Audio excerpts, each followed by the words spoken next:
প্রচারিত হচ্ছে। হয়তো আমরা তো হয়তো আমরা রিডার হিসেবে যারা পত্রিকার রিডার আছে তারা সব সংবাদপত্র পড়ে না, কেউ না কেউ কিন্তু লিখতেছে। হ্যাঁ, লেখার পর হয়তো দেখা যায় কনসার্ন অথরিটি যারা আছে, কনসার্ন অথরিটি বলে সিভিল সার্জন আছে, হ্যাঁ, উনি হয়তো একটা ড্রাইভ দেন, কিন্তু হয়তো ড্রাইভটা কার্যকরী হয় না।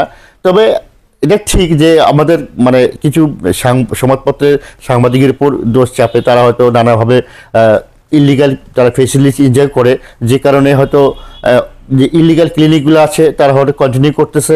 এটা ঠিক আছে, আপনার মিউজিক টুরে দিচ্ছে, কিন্তু সবাই না, অনেক সময় মাত্র কোনো না কোনোভাবে এটা নিউজ করে এবং এটার অ্যাকশনও হয়। আচ্ছা দাদা, আপনাকে ধন্যবাদ। আমরা আরো কিছু শিরোনাম নিয়ে কথা বলবো, তার আগে আপনাকে আমরা আজকে লালমনিরহাট জেলাবাসী, দি ভয়েস অফ লালমনিরহাটে আপনাদের সকলকে স্বাগত জানাচ্ছি। দি ভয়েস অফ লালমনিরহাট এমন একটি প্ল্যাটফর্ম যার মাধ্যমে আমরা লালমনিরহাট জেলার ইতিহাস, ঐতিহ্য, রাজনীতি, সংস্কৃতি, সর্বোপরি লালমনিরহাট জেলায় ঘটে যাওয়া যে সকল ঘটনা রয়েছে সেগুলো আপনাদের সামনে তুলে ধরবার চেষ্টা করি। এছাড়াও লালমনিরহাট জেলা থেকে প্রকাশিত সাপ্তাহিক যে পত্রিকাগুলো রয়েছে তার শিরোনাম নিয়ে আমরা আলোচনা করি, যেটির নাম এই সপ্তাহের লালমনিরহাট। আমি অত্যন্ত আনন্দের সঙ্গে জানাচ্ছি যে আজকে আমাদের এই অনুষ্ঠানে অতিথি হিসেবে উপস্থিত রয়েছেন লালমনিরহাট জেলার অত্যন্ত একজন জনপ্রিয় সাংবাদিক এস দিলীপ রায়। দাদা, আপনাকে দি ভয়েস অফ লালমনিরহাটে স্বাগত জানাচ্ছি। দাদা, আপনাকে ধন্যবাদ, সেই ধন্যবাদ দি ভয়েস অফ লালমনিরহাটকে এবং দি ভয়েস অফ লালমনিরহাটের দর্শক বৃন্দদেরকে ধন্যবাদ। সবার প্রতি কিছু কথা প্রকাশ করছি। প্রিয় দর্শক, আপনাদের জানিয়ে রাখি, আমার আজকে যিনি অতিথি হিসেবে উপস্থিত রয়েছেন তিনি বাংলাদেশের অত্যন্ত জনপ্রিয় একটি ইংরেজি পত্রিকা ডেইলি স্টারের আঞ্চলিক প্রতিনিধি হিসেবে দায়িত্ব পালন করছেন। দাদা, আমি প্রথমেই আমাদের লালমনিরহাট থেকে প্রকাশিত যে পত্রিকাগুলো রয়েছে সাপ্তাহিক পত্রিকা, তার দু একটি শিরোনাম আমি পড়বো, তারপর আপনার সঙ্গে আমরা এটা বিষয়টি নিয়ে আলোচনা করব। আমার কাছে একটি পত্রিকা রয়েছে হলো সাপ্তাহিক আলোর মণি। এখানে শিরোনাম করেছে 4 নদী শুকনো মৌসুমে আবাদি জমিতে রূপ নিচ্ছে। তারপর আরেকটি আছে ডক্টর মিজানুর রহমান আজহারির তাফসিরুল কুরআন মাহফিল অনুষ্ঠিত। তারপর আমার কাছে আরেকটি পত্রিকা রয়েছে লালমনিরহাট বার্তা। ঐক্যবদ্ধ থেকে দুর্বৃত্তদের কালো হাত ভেঙে দিতে 1 ঘন্টাও লাগবে না, ডক্টর মিজানুর রহমান আজহারি। আমরা যদি প্রধান শিরোনামের দিকে তাকাই তাহলে দেখছি যে ডক্টর মিজানুর রহমান আজহারির যে মাহফিলটি অনুষ্ঠিত হয়েছে লালমনিরহাটে সেটি প্রধান শিরোনাম হিসেবে এখানে উল্লেখ করা হয়েছে।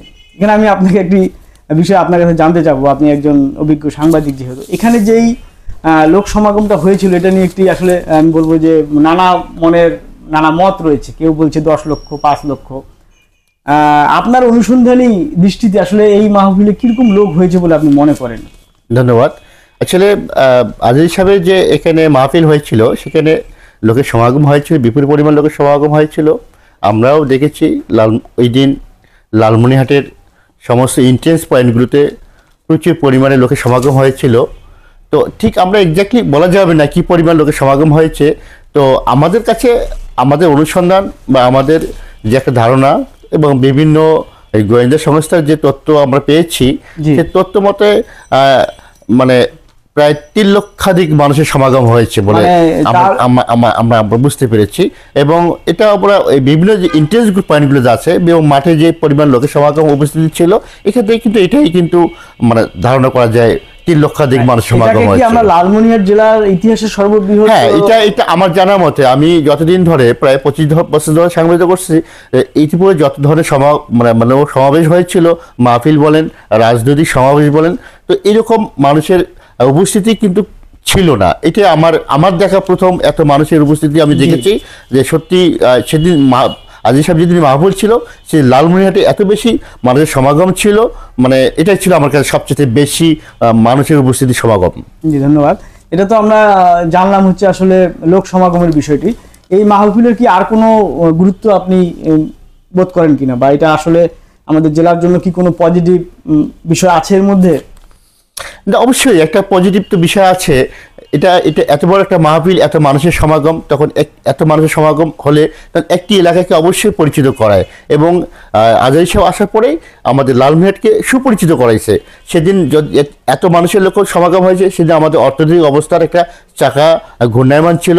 এখানে অনেক মানে অর্থনৈতিকভাবে এখানকার স্থানীয় ব্যবসায়ী বলেন, হোটেল ব্যবসায়ী বলেন, জামা কাপড়ের ব্যবসায়ী বলেন, সব ব্যবসায়ী কিন্তু বেশ তারা একটা বেচাকেনা করতে পেরেছিল এবং অর্থনৈতিকভাবে ওই দিনটি বেশ সমৃদ্ধ হয়েছিল লালমনিরহাট। আর সেই সাথে যে আজহারী সাহেব এই অঞ্চলে আসছে, অবশ্যই রংপুর বিভাগের লালমনিরহাটে তার প্রোগ্রাম ছিল। নিঃসন্দেহে লালমনিরহাটকে সব জায়গায় বেশ ভালোভাবে উপস্থাপিত হচ্ছে, লালমনিরহাট পরিচিতি পেয়েছে, এটা লালমনিরহাটের জন্য খুবই পজিটিভ আমি মনে করি। দাদা আপনাকে ধন্যবাদ। এখানে আরেকটি শিরোনাম রয়েছে, এটা আসলে আলোচনা না করলেই নয়। ডাক্তারের ভুল চিকিৎসায় নবজাতকের মৃত্যু, এই ঘটনাটি হাতীবান্ধার এখানে উল্লেখ করা হয়েছে, কিন্তু আমাদের লালমনিরহাটেরও বিভিন্ন ক্লিনিকে বিভিন্ন সময় এই ধরনের খবর আমরা পাচ্ছি। নিশ্চয়ই আপনার কাছেও এই ধরনের খবর রয়েছে, এই বিষয়টা নিয়ে যদি আপনি একটু এই শিরোনাম। এটা কিন্তু খুবই গুরুত্বপূর্ণ। সেটা হলো এই যে মানে চিকিৎসকের ভুল চিকিৎসার কারণে নবজাতক অথবা মায়ের মৃত্যুর ঘটনা কিন্তু নতুন কিছু নয়, এটা কিন্তু অনেক দিন থেকে হয়ে আসতেছে। তা আমি বিশেষ করে আমি এটা অনুসন্ধান করেছি।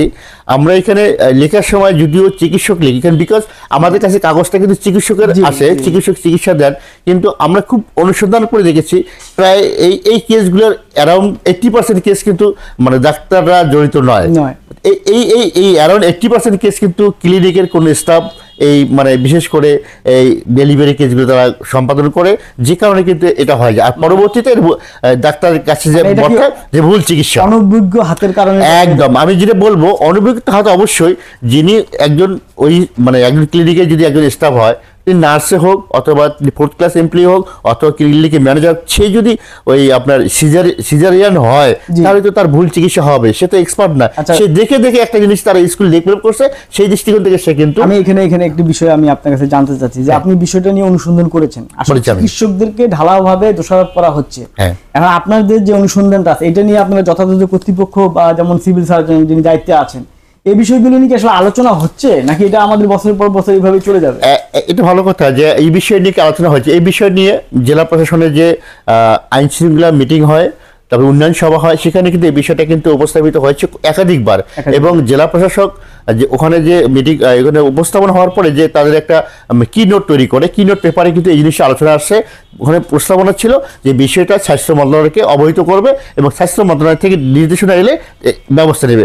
আমি একটা জিনিস অ্যাড করব, যখন একজন চিকিৎসক একটি ক্লিনিকের চিকিৎসার জন্য ওখানে গিয়ে চেম্বারে বসবেন, এইটা করবার আগে ওই চিকিৎসক জানা উচিত ওই ক্লিনিকটা সঠিক কি না। সঠিক বলতে বলবো এই কারণে তার কাগজপত্র আছে কিনা, তার ডকুমেন্ট আছে কিনা, বা পরিবেশের ছাড়পত্র আছে কিনা, ওই ক্লিনিকে ইকুইপ কিনা, বা ওয়েল ডেকোরেটেড কিনা, সব কিছু জেনে কিন্তু তার ওখানে চেম্বার করা হচ্ছে। কিন্তু আমার ডক্টররা কিন্তু এটা কাজ করতেছে না। আমি এখানে আমি দাদা একটু থামাবো আপনাকে, যেহেতু আপনি এই পয়েন্টটা তুললেন যে আসলে ক্লিনিকগুলো আপ টু মার্ক আছে কিনা। আমরা জানি অনেক ক্লিনিকই আপ টু মার্ক নাই, কিন্তু তারপরেও তারা বছরের পর বছর কাজ চালিয়ে যাচ্ছে। এখন এর কিছুটা দায় কি সংবাদ মাধ্যমেও আসে কিনা, অর্থাৎ আপনারা যারা বিভিন্নভাবে সাংবাদিক জড়িত আছেন, আপনাদের উপরেও এরকম অভিযোগ আছে যে আপনারা পে হয়ে যাচ্ছেন, আপনাদেরকে পেইড করতেছে তারা, করে এই নিউজগুলোকে ধামাচাপা দিচ্ছে। এটা আপনি কি বলবেন? এই দোষটা কিন্তু আপনাদের না, এটা দোষ কাঁধে নিতে কোনো সমস্যা নেই, অবশ্যই দোষ কাঁধে নিতে হবে। আমি করছি না, কিন্তু আমার এক সহকর্মী হয়তো করতে পারে। কিন্তু এটাও ঠিক যে কোনো না কোনো সংবাদপত্রে এই ধরনের সংবাদ কিন্তু প্রচারিত হচ্ছে। হয়তো আমরা রিডার হিসেবে, যারা পত্রিকার রিডার আছে, তারা সব সংবাদপত্র পড়ে না, কেউ না কেউ কিন্তু লিখতেছে। লেখার পর হয়তো দেখা যায় কনসার্ন অথরিটি যারা আছে, কনসার্ন অথরিটি বললে সিভিল সার্জন আছে, উনি হয়তো একটা ড্রাইভ দেন, কিন্তু হয়তো ড্রাইভটা কার্যকরী হয় না। তবে এটা ঠিক যে আমাদের কিছু সংবাদপত্রের সাংবাদিকের উপর দোষ চাপে, তারা হয়তো নানাভাবে ইলিগাল তারা ফেসিলিটি এনজয় করে, যে কারণে হয়তো যে ইলিগাল ক্লিনিকগুলো আছে তারা হয়তো কন্টিনিউ করতেছে। এটা ঠিক আছে, আপনার অভিযোগ তুলে দিচ্ছেন, কিন্তু সবাই না, অনেক সময় মাত্র কোনো না কোনোভাবে এটা নিউজ করে এবং এটার অ্যাকশনও হয়। আচ্ছা দাদা, আপনাকে ধন্যবাদ। আমরা আরো কিছু শিরোনাম নিয়ে কথা বলবো। তার আগে আপনাকে আমরা আজকে পেয়েছি। আপনি ইতিমধ্যে উল্লেখ করেছেন যে আপনি 25 বছর ধরে সাংবাদিকতা করছেন। একদম ছোট্ট করে যদি বলেন যে আসলে আপনার এই সাংবাদিকতার জীবনের শুরুটা কিভাবে হলো, এবং আমি এখানে আরেকটু যোগ করে দিই যে অন্য পেশায় না গিয়ে আপনি সাংবাদিক কেন হলেন, এই ছোট্ট করে যদি বলেন। ধন্যবাদ, একটা ভালো কথা বলেছেন। আসলে খুব ছোটবেলায় আর কি, যখন স্কুল জীবন থেকে আমি আসলে এই সাহিত্য চর্চার সাথে একটু খুব সম্পৃক্ত ছিলাম, ভালো লাগতো কবিতা লেখা, গল্প লেখা। তারপরে 1996 সালের দিকে আমি কিন্তু ওই রাশিফল লিখতাম বিভিন্ন পত্রিকায়, বগুড়া থেকে প্রকাশিত পত্রিকা, দৈনিক পত্রিকা, রংপুর থেকে দৈনিক আমি রাশিফল লিখতাম, কবিতা লিখতাম, গল্প লিখতাম। তারপরে গিয়ে তার মানে কি আপনার ওই রাশিফল নির্ণয়ের একটা দক্ষতা আছে, একটা শেষ ধারণা ছিল, দক্ষতা আছে। হ্যাঁ, তাহলে আমি একটু দর্শকদের মানে আই ডিড স্কিল, মানে I did continue this skill, but আমি কিন্তু লিখতাম ওখান থেকে। ওটা রাশিফল লেখাটা ওটা একটা সাহিত্যের মধ্যে পড়ে, তাই না? একটা মানুষের গাণিতিক একটা গণনার মাধ্যমে একটা কিছু মানে সম্ভাব্য কিছু বলে দেওয়া আর কি। হ্যাঁ, যাই হোক, আমি ওই সংবাদপত্রে মানে তারপরে আসলাম, তারপরে লেখা শুরু করলাম। প্রথম আমি আমার সংবাদপত্রে কাজ করি। আমি প্রথম শুরুটাই ইংরেজি পত্রিকা দিয়ে আমি ডেইলি নিউজে লালমনিরহাট জেলা প্রতিনিধি হিসেবে কাজ শুরু করি। নিউজে আমি প্রায় 4 বছর কাজ করেছি। তারপরে দৈনিক অবজারভারে করেছি 1 বছর। তারপরে বাকি সময় ডেইলি স্টারে আছি, এখন পর্যন্ত ডেইলি স্টারে আছি। তো আমার আসলে মানে আরেকটা কথা বলছেন যে আসলে অন্য পেশায় না গিয়ে আপনি কেন সাংবাদিক করতেন? হ্যাঁ, ঠিক আছে। যখন আমি ডেইলি স্টার জয়েন করলাম, ডেইলি স্টার তো একটা প্রফেশনাল হাউস, তখন কিন্তু খুব ভালো তারা স্যালারি দিত, এখন পর্যন্ত তারা দেয়। তো ওই সময় যে দেখা যায় 2004 সালে যে স্যালারি পেতাম, তখন একটা এনজিও মানে এমপ্লয়ির চেয়ে ভালো বেতন ছিল, একজন সরকারি স্টাফের চেয়ে ভালো স্যালারি ছিল। আমি ভাবছিলাম এখানে বোধহয় জীবন সুখ সমৃদ্ধময় জীবন। তারপরে যা হয় আস্তে আস্তে চলছে। তারপরে এটা রক্তের সাথে মিশে গেছে। তারপরে এখান থেকে বেরোতে পারিনি। হ্যাঁ, অন্য প্রফেশনে যাওয়ার অনেকবার চেষ্টা করেছি, কিন্তু যাওয়ার হয়নি আসলে। মানে মানে জার্নালিজমটা হলো ওয়ান ওয়ে, কি একবার আসলে এখানে আসলে ফেরত কেউ যেতে পারে না। পেশার চেয়ে নেশাটাই বেশি হয়ে গেছে এটা একদম। আচ্ছা দাদা, আপনার প্রফেশনাল লাইফ নিয়ে আমরা আরো কথা বলবো, তবে আরেকটা শিরোনাম নিয়ে আলোচনা না করলেই নয়। আপনি অবশ্যই অবগত আছেন যে শেয়ালের একটি উপদ্রব এখন লালমনিরহাট পৌরসভায় খুব ব্যাপক আকার ধারণ করেছে।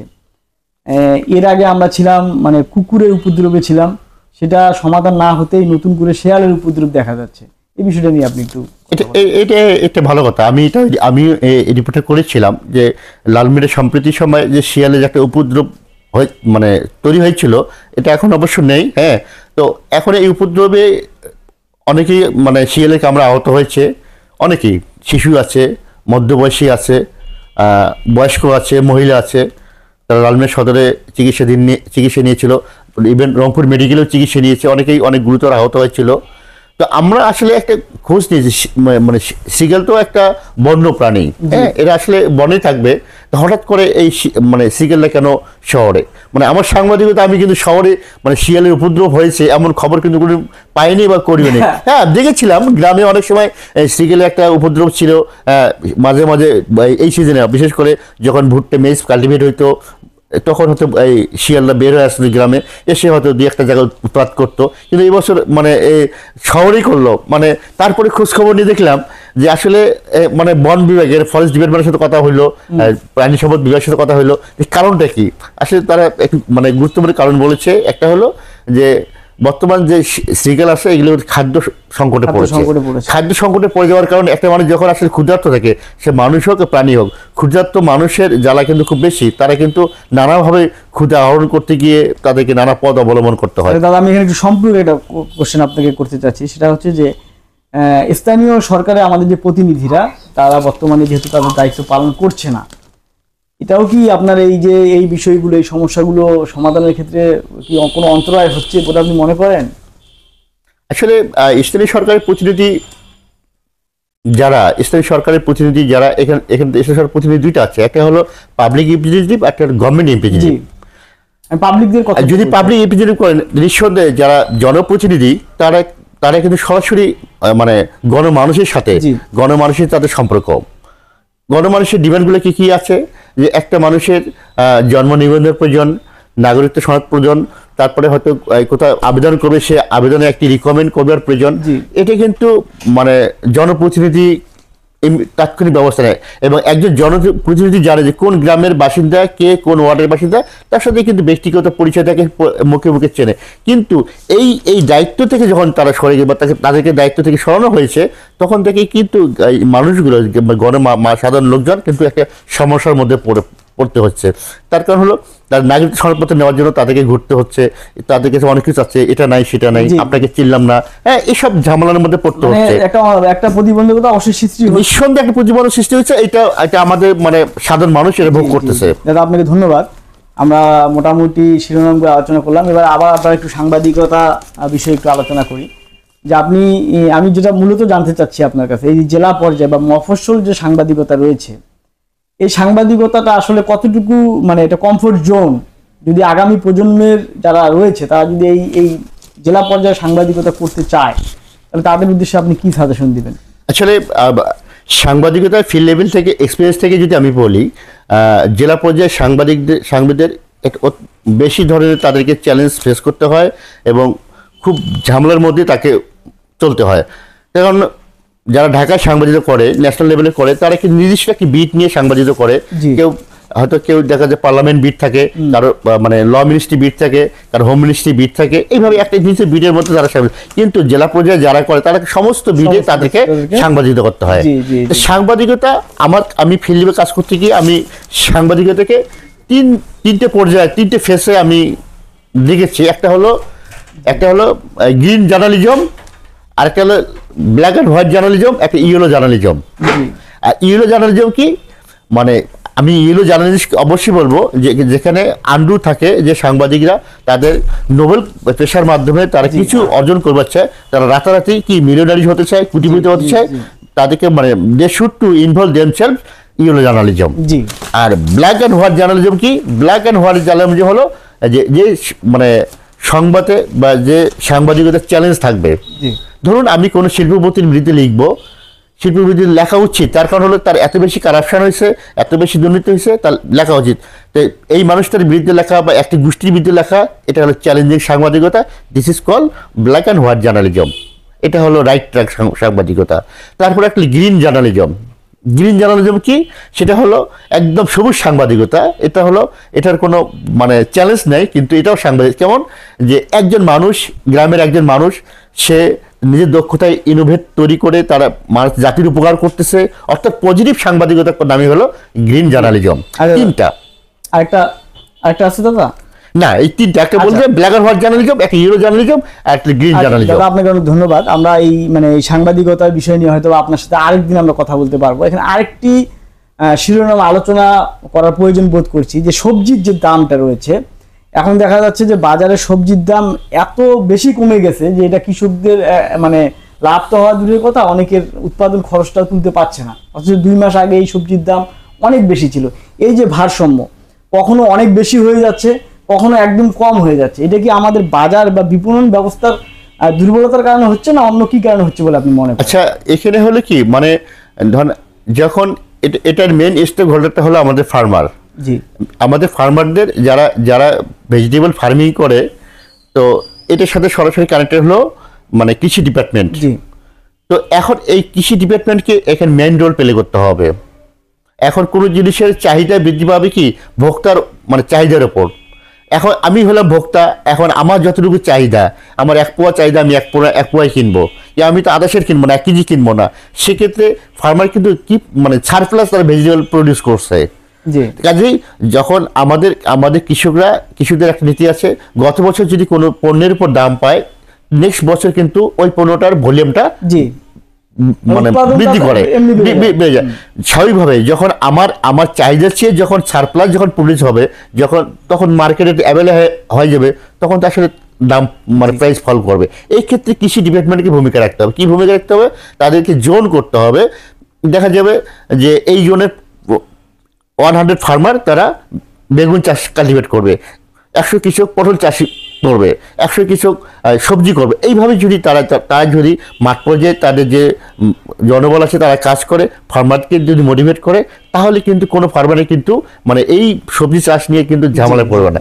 আর আমি আজকে সকালে আমি হাঁটতে গেছিলাম, এই দুর্গাগুড়ি যখন যাচ্ছিলাম, তখন বাজে হলো এই 7টার মতো সময়, সকাল 7টা, দেখলাম মানে এই ট্রাকের মধ্যে মানে ফুলকপি লোড হচ্ছে। তো কয়েকজন কৃষক খুব অসহায় মনে হচ্ছে, বললাম কত করে? বলতেছে 2 টাকা করে পিস নিল। তো একজন কৃষক বলতেছে যে বাবা কি কয় যে জমি থেকে 500 পিস কপি তুলিল, 2টা লেবার নিয়েছিল, 2টা লেবারে হলো 1100 টাকা, আর 500 কপি বিক্রি করলে হলো 1000 টাকা, আর 100 টাকা কাহিনী বেলা। তার মানে কি, মানে সে যে প্রোডাকশনটা মানে যে ফুলকপি করলো, এটা বিক্রি করে তার লস। জি, আমি সেটাই আসলে আপনার কাছে মানে এবার ফার্মাররা ভেজিটেবল ফার্মিং করে যে পরিমাণ তারা মানে লোকসানের মুখে পড়েছে সেটা কিন্তু অতুলনীয়। অবশ্য যারা অ্যাডভান্স ভ্যারাইটি যারা করছে, আর্লি ভ্যারাইটি করছে, তারা কিছুটা লাভবান হয়েছে। আর এটার মানে এটা কিন্তু মেয়াদ কিন্তু কেটে যাবে, আগামী 1 মাস পরে কিন্তু ভেজিটেবল প্রাইসটা কিন্তু আবার কিন্তু বাড়তে থাকবে। যাই হোক, আসলে সময়ের কাজ সময় করতে হবে, এটা একদম একদম একদম। দাদা আপনাকে ধন্যবাদ। প্রিয় দর্শক, এতক্ষণ আপনারা যারা সাথে ছিলেন তাদের সকলকে ধন্যবাদ। এতক্ষণ আমার সঙ্গে অতিথি হিসেবে উপস্থিত ছিলেন লালমনিরহাট জেলার একজন অত্যন্ত জনপ্রিয় সাংবাদিক এস দিলীপ রায়। দাদা, আপনাকে আবারও দি ভয়েস অফ লালমনিরহাটের পক্ষ থেকে আপনাকে ধন্যবাদ জানাচ্ছি, অভিনন্দন জানাচ্ছি আপনার মূল্যবান সময় দেওয়ার জন্য। প্রিয় দর্শক, আপনারা আমাদের এই প্রিয় জেলা, আমরা এই জেলাকে অনেক ভালোবাসি। আমাদের জেলার উন্নয়ন, আমাদের জেলার অগ্রযাত্রার জন্য আমরা যার যার অবস্থান থেকে আমরা কাজ করে যাব। আশা করি খুব শীঘ্রই নতুন কোনো অতিথিকে সঙ্গে নিয়ে আপনাদের সঙ্গে দেখা হবে। সে পর্যন্ত ভালো থাকবেন, সুস্থ থাকবেন। আল্লাহ হাফেজ।